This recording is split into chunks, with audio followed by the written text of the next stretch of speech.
What's up, teammate? So, kakauwi ko lang galing akong laro.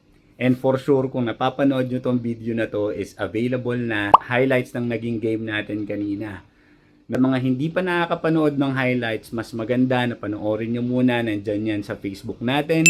Available din yan sa TikTok natin. Available din yan sa YouTube natin. And of course, available din yan sa Instagram natin. Kaya mas maganda, i-check nyo ako kung kaya nyo panoorin lahat ng platform, panoorin nyo. Mas maganda yung, alam ko naman nandiyan kayo para sumuporta, di ba?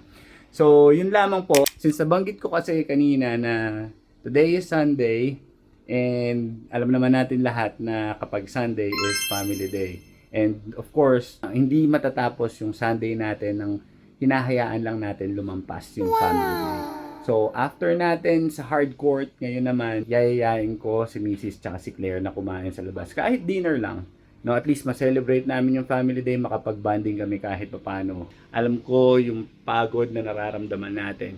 Pero at least, kahit mga simpleng celebration lang, for us to celebrate lang or pakita lang natin sa mga asawa natin at sa anak natin na yes na naging busy tayo, pero gagawa at gagawa tayo ng oras para sa kanila. yes. Nga pala sa mga hindi pa nakaka-follow sa akin, guys, follow nyo ako dito sa Facebook, follow nyo rin ako dito sa Instagram, follow nyo rin ako sa aking TikTok, and of course, mag-subscribe na rin kayo sa aking YouTube channel.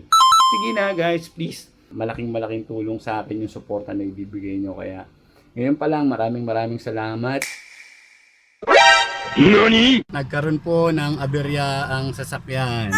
Yung family day is na-cancel muna. And naintindihan naman ni Mrs. yun. Thank you kay Kuya Lanlan na rumescue. Maraming salamat.